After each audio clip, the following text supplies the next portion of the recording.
What's going on, everybody? Thought I would do a video here talking all about Jim Ryan and PlayStation and kind of what's next for the company. It's been no secret, if you've been on this channel for some time, that I am a self-proclaimed Sony pony. I absolutely adore everything about the company. Minus those dark days during the PlayStation 3 network outage, of course. But it's hard to argue that really since the advertising of PlayStation 4, they have been hitting it on all cylinders, really on pretty much everything about the experience, the console, the controller.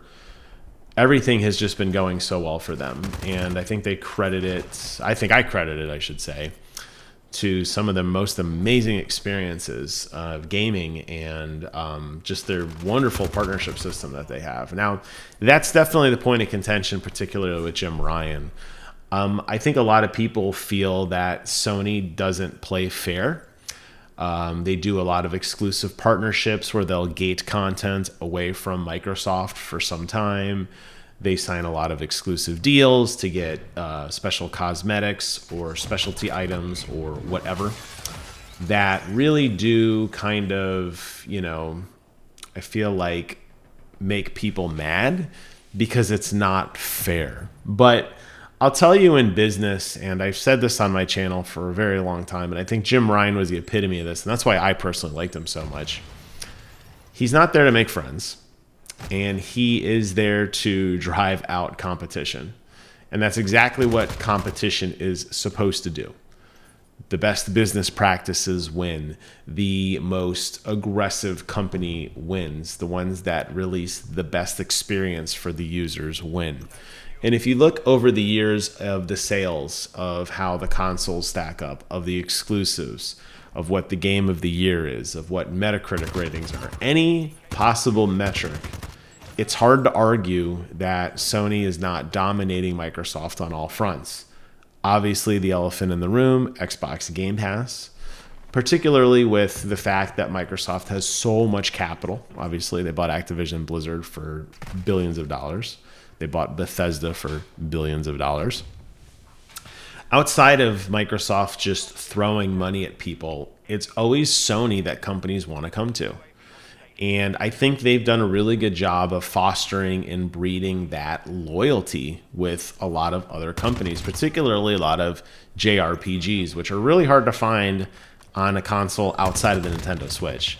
So I like what Jim Ryan stood for. I know he received a lot of flack because he was very aggressive, and particularly with all of this FTC stuff that came out and a lot of the emails that leaked, in a lot of the kind of announcements that worked their way out, Jim Ryan was really painted as a villain, particularly in the Call of Duty thing, and how he was very aggressively not wanting to sign anything through Microsoft. He was actively battling the decision with the FTC.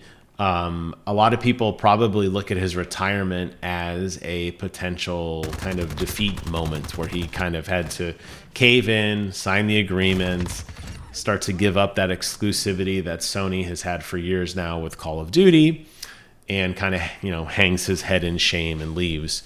I'm not really so sure that's true. I mean, it is possible. We don't really know the conditions in which he retired. It may not have been his own decision. I mean, maybe Sony did feel he was too ruthless. Nobody knows. That's just speculation by journalists who think they know, certain things. They hear little bits and gossips and pieces of news, and it may or may not be true.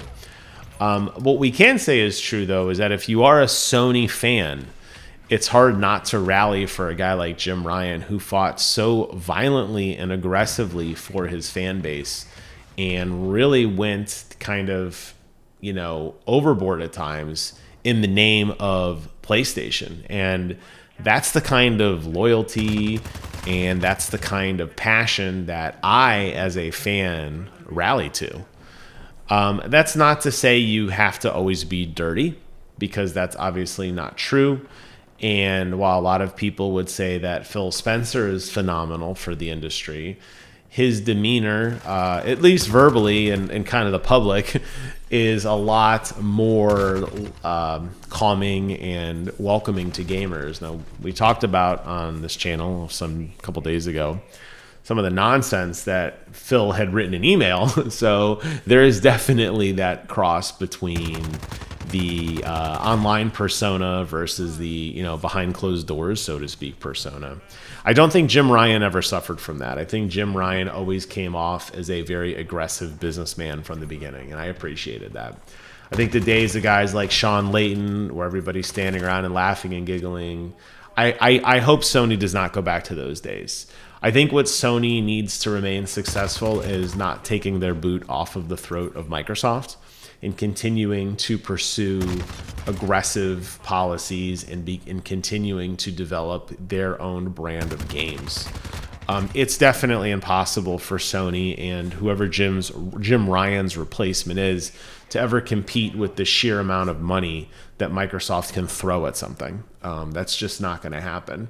But if you look over the years and the capital and the amount of investment that Microsoft and Sony did into their quality control, into their games, into their experiences, into their advertisements, their controllers, that sort of thing, Sony's always done much more with much less.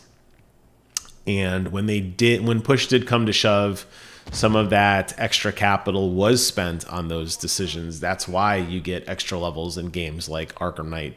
That's why collector editions or exclusive content has always been coming to Sony and still remains kind of a premier way to play. And look no further than the whole thing with Don Matrick and how Sony handled that whole thing. Jim Ryan, while not the head of the company at the time, was largely monumental for that marketing campaign. So I'll miss the guy. We'll see what the kinder, gentler Sony has. Maybe not. Maybe they'll find somebody just as shrewd as aggressive. I'll tell you the wild card that I would think would be insane to see, and I doubt this will be true, but if it is, I'll come back and we'll talk about this moment in history. I would be really surprised if Sony did not find another aggressive CEO, but found a way to pull Major Nelson over. Major Nelson just did retire. I'm not saying he would be a CEO level. That's definitely not Major Nelson's forte.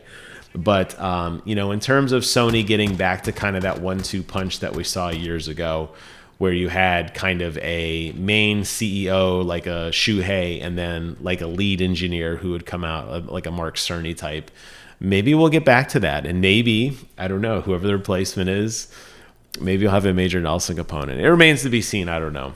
Wrapping up this video, I just want to say I was always a fan of Jim Ryan. I'll miss the guy. I wish him well. He did a lot for me as a fan, and I'm curious to see what Sony does next. Thank you all so much for watching. Take care of yourselves. And until next time, I will see you guys on the other side.